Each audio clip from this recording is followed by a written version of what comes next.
नमस्कार दोस्तों, कैसे हैं आप लोग। चलिए आज आप लोगों को फिर से एक नई कथा सुनाते हैं। आज हम आप लोगों को भेदभाव करने वाली सास की कथा सुनाने जा रहे हैं, जो कि अपने ही बच्चों में भेदभाव करती थी, अपनी ही बहू में भेदभाव करती थी। देखिए, कहता है ना कि बच्चा खराब होता है, बेटा खराब होता है, बेटी खराब होती है, लेकिन ऐसा नहीं है। कभी कभी माँ भी खराब होती है और हर जगह बहू ही खराब नहीं होती है। गांव घर में कहा जाता है कि आजकल भगवान ढूंढना आसान है, भगवान को खोजना आसान है, लेकिन अच्छी बहू खोजना बहुत मुश्किल है। लेकिन ऐसा बात नहीं है। कभी कभी सास भी बुरी होती है। हर वक्त बहू बुरी नहीं होती है कि सब जगह बहू बुरी होती है। नहीं, कहीं कहीं बहू बहुत अच्छी होती है, सास बहुत बुरी होती है, और कहीं कहीं सास बहुत अच्छी होती है तो बहू बुरी होती है। हर जगह बहू बुरी नहीं होती है। और देखिए, जो भी महिला हो या पुरुष अपने ही बच्चों में भेदभाव करती है, अपने ही बहू में, अपनी ही बहू में भेदभाव करती है, उसका बुढ़ापा बहुत दुख में गुजरता है। यह देखा गया है। इसीलिए कभी भी अपने बच्चों में भेदभाव नहीं करना चाहिए। चलिए आज हम आप लोगों को इसी तरह की एक महिला की कथा सुनाते हैं। कथा बहुत सुंदर है, अंत तक सुनिएगा, तभी आप लोगों को कथा समझ में आएगा और कथा का पूरा फल भी प्राप्त होगा। तो चलिए ज्यादा बात नहीं करते हुए ये सुंदर सी कथा शुरू करते हैं। एक बूढ़ी माई थी। एक बूढ़ी माई थी, उसको 2 लड़का था। बड़ा लड़का देखने में बहुत खूबसूरत, बहुत सुंदर था देखने में, काम धंधा भी उसका अच्छा चलता था। बहू जो थी, बड़ी बहू, वो भी बहुत सुंदर थी देखने में, और बड़ी बहू को 2 लड़का हुआ था। इस वजह से सास अपनी बड़ी बहू को बहुत मानती थी, क्योंकि उसको 2 लड़का हुआ था और सब सुंदर था। बेटा सुंदर, बड़ा बेटा सुंदर कमाता, बढ़िया था, बड़ी बहू सुंदर, और वो 2 पोता दी। इस बात से बूढ़ी बहुत खुश थी। वही बूढ़ी का जो छोटा बेटा था वह अपाहिज था, वो अपाहिज था। तो बूढ़ी क्या की थी, एक नॉर्मल सी लड़की देखकर, एक साधारण घर की लड़की को देखकर उससे शादी अपने लड़का का करवाती थी। अब देखिए, वह जो लड़की थी, साधारण से घर से आई थी, वो ज़्यादा सुंदर नहीं थी, वो देखने में सुंदर नहीं थी। जैसे बड़ी बहू बहुत सुंदर थी, तो छोटी बहू उतनी सुंदर नहीं थी। लेकिन वो शिव की बहुत बड़ी भक्त थी। वो शिव को बचपन में ही अपना गुरु बनाई थी। अब देखिए, उसका शादी तो एक लंगड़ा से हो गया। बूढ़ी का लंगड़ा बेटा से उसका शादी हो गया। उसका स्वभाव बहुत अच्छा था। जो छोटा बेटा था ना बूढ़ी का, उसका स्वभाव बहुत अच्छा था। वहीं जो बहू आई साधारण से घर से, उसका भी स्वभाव बहुत अच्छा था। अब क्या हुआ, छोटी बहू को 4 लड़की हो गई। छोटी बहू को 4 लड़की हो गई, जिससे कि सास बहुत दुखी हुई। सास पहले से ही छोटा बेटा को थोड़ा कम मानती थी, थोड़ा कम प्यार करती थी। बड़ा बेटा के मुकाबले बड़ा बेटा को ज़्यादा मानती थी और छोटा बेटा को थोड़ा कम मानती थी, और बड़ी बहू को बहुत ज़्यादा मानती थी, और छोटी बहू को तो मानती ही नहीं थी, क्योंकि उसको 4 लड़की हो गई थी। क्योंकि उसको 4 लड़की हो गई थी और वह देखने में भी उतनी सुंदर नहीं थी, जिस वजह से सास नफरत करती थी। अपने छोटा लड़का से भी, अपनी छोटी बहू से भी ज़्यादा पसंद नहीं करती थी। सबको एक साथ ही रहता था। अब देखिए, बूढ़ी क्या करती थी, अपनी बड़ी बहू का हमेशा कौन भरते रहती थी। छोटा बेटा जो लंगड़ा था, जो अपाहिज था, वो ज़्यादा पैसा नहीं कमाता था, कम कमाता था। वो तो घर में कम ही खर्च वो दे पाता था। तो वो ही क्या करती थी, हमेशा अपनी बड़ी बहू को भड़काते रहती थी कि अरे तुम क्यों काम कर रही हो घर का। जैसे बड़ी बहू कुछ काम करती ना, तो बूढ़ी मना करती उसको कि तुम मत करो, तुम क्यों काम करती हो, तुम्हारा पति ज़्यादा घर चलाने में पैसा खर्च करेगा और तुम ज़्यादा काम भी करोगी, इसीलिए तुम काम मत करो, सारा काम अपनी देवरानी से करवाओ। वो क्या करेगी बैठे बैठे, 4 लड़की हो गई है उसको, वो क्या करेगी बैठे बैठे, उसको अपने पैर के नीचे दाब के रखो। छोटी देवरानी को, जो देवरानी है तुम्हारी, उसको अपने पैर के नीचे दाब के रखो। हमेशा सास जो है अपनी बड़ी बहू को भड़काते रहती थी छोटी बहू के खिलाफ। अब देखिए, बड़ी बहू भी सास की बातों में आकर छोटी बहू का अपमान करते रहती थी, अपनी देवरानी का हमेशा अपमान करती थी। जिस तरह से सास सिखाती थी, उसी तरह से बड़ी बहू करती थी। अब देखिए, बड़ी बहू के जीवन में तो कोई दुख नहीं था। पति सुंदर, पति अच्छा कमाता था, 2 लड़का भगवान उसको दे दिए थे, तो उसके जीवन में कोई दुख नहीं था। सास भी बहुत मानती थी, तो वो सास के कहे अनुसार जैसे जैसे सास सिखाती वैसे वैसे वो करती थी। वैसे वैसे वो अपनी छोटी देवरानी को दुख पहुंचाती थी, अपनी देवरानी को दुख पहुंचाती थी, और सास भी हमेशा ताना मारते रहती थी। अब छोटी देवरानी जो थी, छोटी बहू, वो उलट के जवाब नहीं देती थी। वो कुछ नहीं बोलती थी, वो चुपचाप सुन लेती थी, सह लेती थी। उसका स्वभाव बहुत अच्छा था। छोटी बहू का स्वभाव बहुत अच्छा था। वह अपनी बड़ी जेठानी को मान सम्मान देती थी, सास को भी मान सम्मान देती थी। ऐसा नहीं था कि छोटी बहू को बोलने नहीं आता था। वह चाहती तो अपनी जेठानी को भी जवाब दे सकती थी और अपनी सास को भी जवाब दे सकती थी, लेकिन वो जवाब नहीं देती थी। वो चुपचाप घर का काम करती थी, और जो कोई कुछ बोलता तो इधर से सुनती और इधर से निकाल देती। एक कान से सुनती, दूसरे कान से निकाल देती थी। इसी तरह चल रहा था। अब देखिए क्या हुआ। छोटा बेटा था ना, जो कि अपाहिज था, उसका नौकरी चला गया। वह जो काम करता था, वह काम उसके हाथ से छूट गया। नौकरी उसका चला गया। अब वह घर पर बैठ गया, कुछ नहीं करने लगा। उसके पास कुछ था ही नहीं करने का, और वो नौकरी से भी उसको निकाल दिया था, तो वो कुछ नहीं करने लगा। तब देखिए, जब छोटा बेटा घर में खर्च नहीं देने लगा, रुपया पैसा नहीं देने लगा, तो सास क्या की, अपनी बड़ी बहू को भड़काने लगी कि अरे तुम कब तक इन लोगों को खिलाएगी पिलाएगी, 4 लड़की है, साथ में रहेगी, तो तुम ही लोगों को उसका शादी ब्याह करना होगा। इसलिए इन लोगों को अलग कर दो। जहाँ से अपना खाना होगा खाएगा, जैसे करना होगा करेगा, अलग कर दो। इन लोगों को हम लोग अलग रहेंगे और इन लोगों को अलग कर दो। बड़ी बहू को भड़काई सास, जितना कान भरना था भड़ी। बड़ी बहू को भी लगा कि हाँ, सास तो मेरी ठीक ही बोल रही है, वो तो मेरा शुभ ही चाह रही है, मेरा भला ही चाह रही है। मेरी सास तो ठीक ही कह रही है कि छोटा देवर तो कमाता नहीं है, तो उसका भरण पोषण हम लोग कब तक करेंगे, अलग करने से ही फायदा है। तो बड़ी बहू झगड़ा लड़ाई करके अपनी देवरानी को अलग कर दी, अपना देवर अपने देवरानी को अलग कर दी। अब देखिए, देवर तो कुछ कर नहीं रहा था और देवरानी भी कुछ नहीं कर रही थी, क्योंकि वह घर का ही काम करती थी, उसको कुछ आता नहीं था। 4 लड़की थी, अलग कर दिया। कहीं से कोई आय का साधन नहीं, कहीं से रुपया पैसा आने का साधन नहीं, क्या करें बेचारी। लेकिन एक बात था, देवरानी का स्वभाव बहुत अच्छा था, तो आसपास का आदमी उसको बहुत मान सम्मान देता था, बहुत सम्मान से बात करता था और मदद करने के लिए हमेशा हाथ बढ़ा के रखता था। छोटी बहू को गांव का आदमी सब मानता था। तो देखिए, जब बड़ी बहू अलग कर दी यानी को, तो उसके घर में तो खर्च ही रहा नहीं, तो देवरानी इधर से उधर से मांग के अपना घर चलाने लगी, अपना घर चलाने लगी। अब देखिए, कुछ भी हो जाए, भूख तो लगता ही है, सबको भूख लगता है, चाहे आदमी मर जाए, जिंदा हो, रोते रहे, रोग हो, खुश हो, दुख हो, कुछ भी हो, भूख लगता है। कुछ देर आदमी खाना नहीं खाता है, लेकिन फिर खाना तो सबको चाहिए होता है।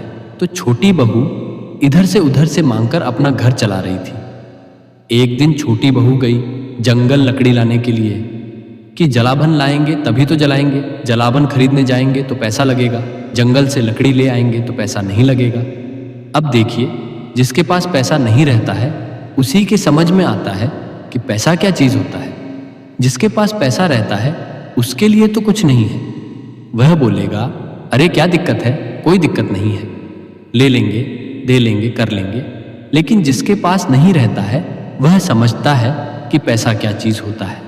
तो वो गई जंगल लकड़ी लाने के लिए, और वो जंगल में बैठ गई और उसको खूब रोना आने लगा। जब वो जंगल में लकड़ी काट रही थी ना, तो उसको खूब रोना आ रहा था। तो वह वहीं पर बैठ गई और फूट फूट कर रोने लगी, जोर जोर से दहाड़ मार के रोने लगी कि प्रभु कैसे होगा, कैसे घर चलेगा, कहीं से व्यवस्था नहीं है, सब दिन आपकी भक्ति किए हैं, प्रभु कैसे मेरा घर चलेगा, हमको तो कुछ आता भी नहीं है, आपकी भक्ति के अलावा और घर के काम के अलावा हम कुछ सीखे ही नहीं और कुछ किए ही नहीं। प्रभु मेरी मदद कीजिए, प्रभु मेरी मदद कीजिए, हमको 4 लड़की है, कैसे गुजर बसर होगा प्रभु, एक लड़का नहीं है हमको, मेरी सास हमेशा ताना मारती है। ऐसा वो बोल बोल कर मन ही मन सोच रही थी, बोल रही थी, और वो रोए जा रही थी, रोए जा रही थी। तभी देखिए क्या हुआ, माता पार्वती जी और महादेव जी पृथ्वी पर भ्रमण कर रहे थे और वहां से गुजर रहे थे।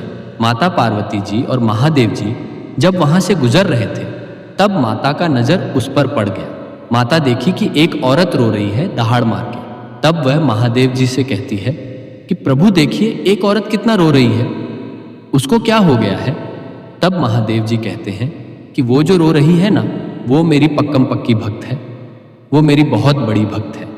तब माता कहती है कि प्रभु वो आपकी भक्ति करती है तो उसके जीवन में दुख क्यों है, वह रो क्यों रही है। तब महादेव जी कहते हैं कि अब उसका सुख का समय आने वाला है, उसका दुख का समय अब चला जाएगा, अब उसके जीवन में सुख ही सुख होगा। अब देखिए माता पार्वती जी और महादेव जी अपना अपना रूप बदलकर साधारण सा रूप धारण करके छोटी बहू के सामने आए। तब माता कहती है कि क्या बात है, इतने घने जंगल में अकेले तुम बैठ के रो रही हो, सो क्या बात है। तब छोटी बहू कहती है क्या क्या बताएं आप लोगों को, मेरा पति अपाहिज है, हमको 4 लड़की है, एक भी लड़का नहीं है। मेरी सास हम लोगों से नफरत करती है, हम लोग अपने जेठ जी के साथ रहते थे। मेरा पति 2 भाई है तो बड़ा भाई बहुत अच्छा कमाता है तो उन्हीं से घर चलता था हम लोगों का। मेरा पति का नौकरी चला गया तो मेरी सास मेरी जेठानी का कान भर के हमको घर से निकलवा दी, अलग करवा दी। अब अलग तो हो गए हैं लेकिन घर कैसे चलेगा। वैसे गांव का आदमी हमको बहुत मानता है, बहुत मदद कर रहा है, लेकिन आखिर वह सब भी कितने दिनों तक मदद करेगा, कितने दिनों तक मेरा मदद करेगा। इसीलिए हम रो रहे हैं, क्या करें, कुछ समझ में नहीं आ रहा है। तब महादेव जी कहते हैं कि बेटी तुम चिंता मत करो, तुम चिंता मत करो, तुम्हारा जो पति है ना उसको नौकरी लग जाएगा। जो उसका नौकरी छूट गया है ना, अब उससे भी ज्यादा अच्छा नौकरी लगेगा। और तुम्हारी जो 4 बेटी है ना, चारों अपने पैर पर खड़ी होगी और तुमको खूब सुख प्रदान करेगी। तुम्हारी जो 4 लड़की है ना, चारों लड़की तुमको खूब सुख देगी, पढ़ लिख कर सब बड़ी हो जाएगी और चारों लड़की अच्छा नौकरी करेगी और तुमको खूब सुख देगी। तुम चिंता मत करो और तुमको लड़का नहीं है ना, जाओ, हम तुमको आशीर्वाद देते हैं, मेरा आशीर्वाद सबको लगता है, तुम चिंता मत करो, तुमको लड़का जरूर से होगा, तुम जाओ घर, अब मत रोना। तुम्हारे जीवन में जितना दुख था ना, अब वो सब सुख में बदल जाएगा, इसलिए अब तुम जाओ अपने घर। अब जैसे इतना सारा बात छोटी बहू सुनी, उसका मन हल्का हो गया, जैसे उसका मन बहुत भारी हो गया था, जिस वजह से वो रोए जा रही थी। लेकिन प्रभु जो रूप बदलकर, माता जो रूप बदलकर उसको आशीर्वाद दिए ना, तो उसको अच्छा लगने लगा और अपने आप उसका शरीर हल्का लगने लगा, उसका सारा बोझ उतर गया, उसको बहुत अच्छा महसूस होने लगा। उसको ऐसा लगा कि अब सचमुच में सब कुछ ठीक हो जाएगा। अब माता और प्रभु वहां से तो चले गए। तब वो महिला छोटी बहू अपने घर आई। जब अपने घर आई तो अपने पति को सारी बात बताई कि देखिए जंगल जो हम गए थे ना लकड़ी लाने के लिए, वहां पर 2 पथिक थे, वह दोनों हमको बहुत आशीर्वाद दिए हैं कि मेरी बेटी खूब सुख देगी, मेरी चारों बेटी खूब सुख देगी हमको, और आपको नौकरी भी लग जाएगा, हमको लड़का भी होगा। वो लोग हमको आशीर्वाद दिए हैं। अब जब से वो लोग आशीर्वाद दिए हैं ना, तब से हमको बहुत अच्छा लग रहा है, मन में बहुत खुशी लग रहा है, उमंग लग रहा है।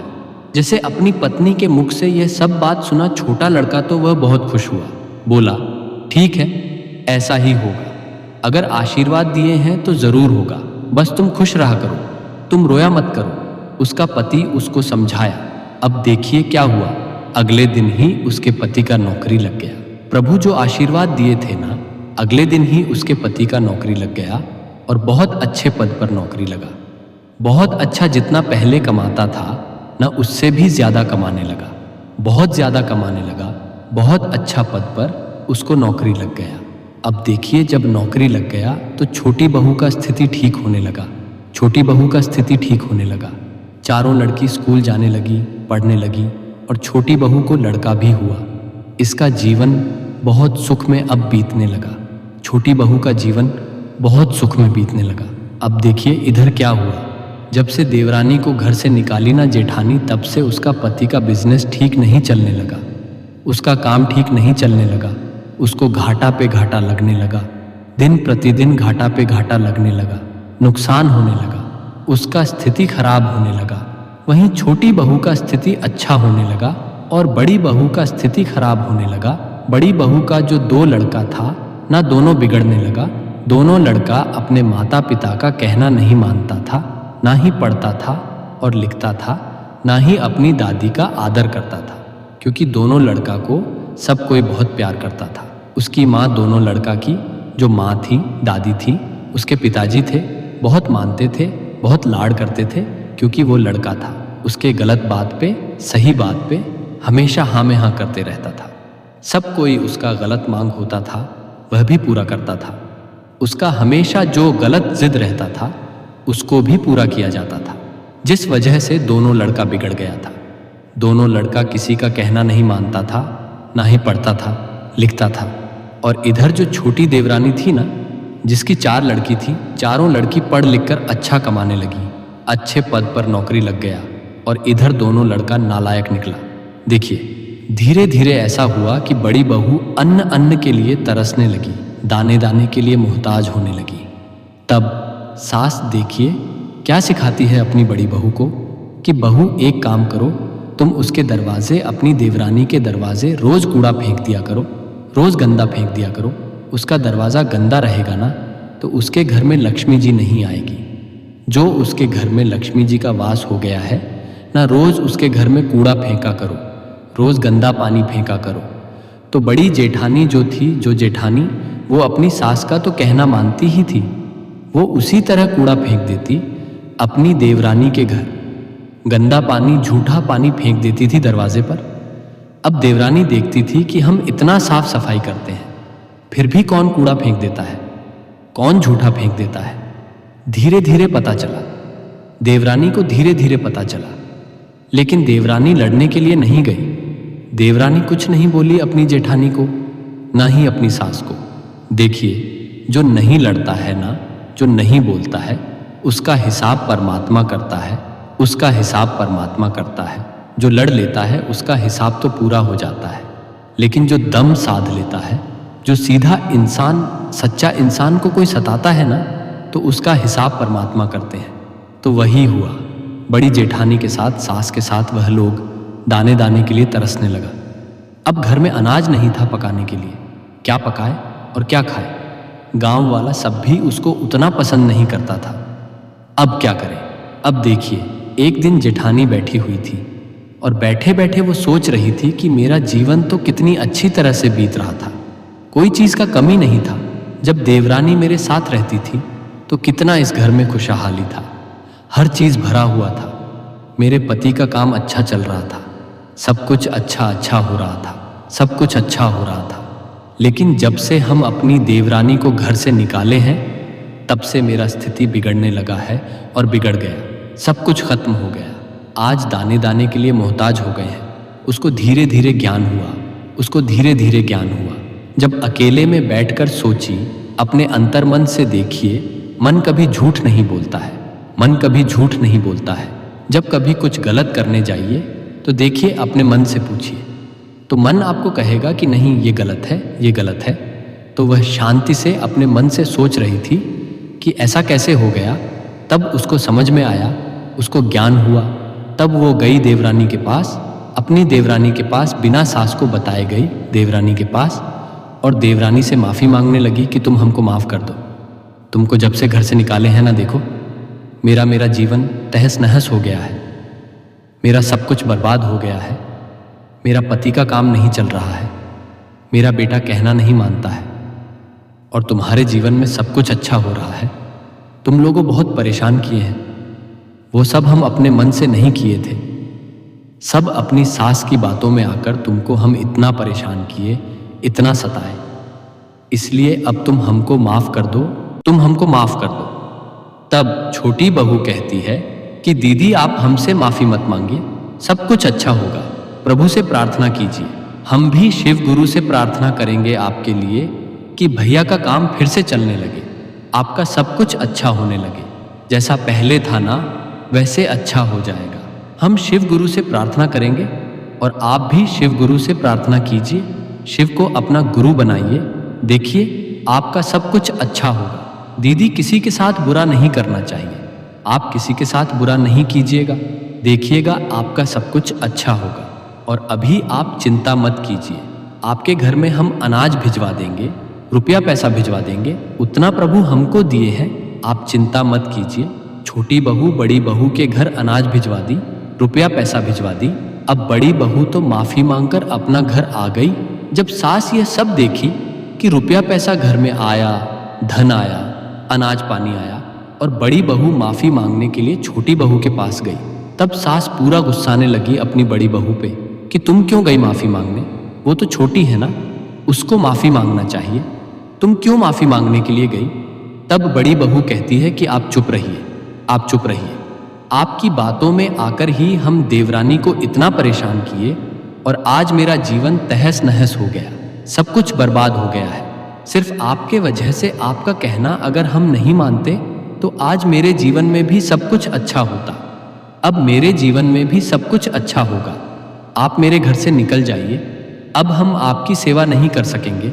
आप मेरे घर से निकल जाइए, आपको जहाँ जाना है आप जाइए। अब हम आपसे कोई नाता नहीं रखेंगे। अब बूढ़ी का दिमाग घूम गया कि अरे, जिसके लिए हम सब दिन किए वही हमको घर से निकाल रही है। बूढ़ी का दिमाग घूम गया। बड़ी बहू तो घर से निकाल दी बूढ़ी को, अब बूढ़ी क्या करे। छोटा बेटा को तो पसंद करती नहीं थी, छोटी बहू को पसंद करती नहीं थी और बड़ी बहू और बड़ा बेटा भी उसको घर से निकाल दिया। जैसे घर से निकाल दिया, बूढ़ी के समझ में नहीं आ रहा था कि क्या करें, कहाँ जाएं। छोटा बेटा को तो हम पसंद करते नहीं थे, अब हम कैसे उसके पास जाएं। उसको तो कभी हम लाड़ प्यार नहीं दिए, अपनी छोटी बहू को तो कभी भी हम पसंद नहीं किए, कैसे जाएं छोटा बेटा के घर। और बड़ी बहू तो हमको घर से निकाल दी, कहाँ जाएं, क्या करें। बूढ़ी रोने लगी, दरवाज़ा के बाहर बाहर खड़ी होकर रोने लगी। जब उसको निकाल दिया घर से बाहर तो बाहर में वह रो रही थी। तभी छोटी बहू का नज़र उस पर पड़ जाता है। तब वह देखती है कि सास रो रही है। छोटी बहू का स्वभाव बहुत अच्छा था।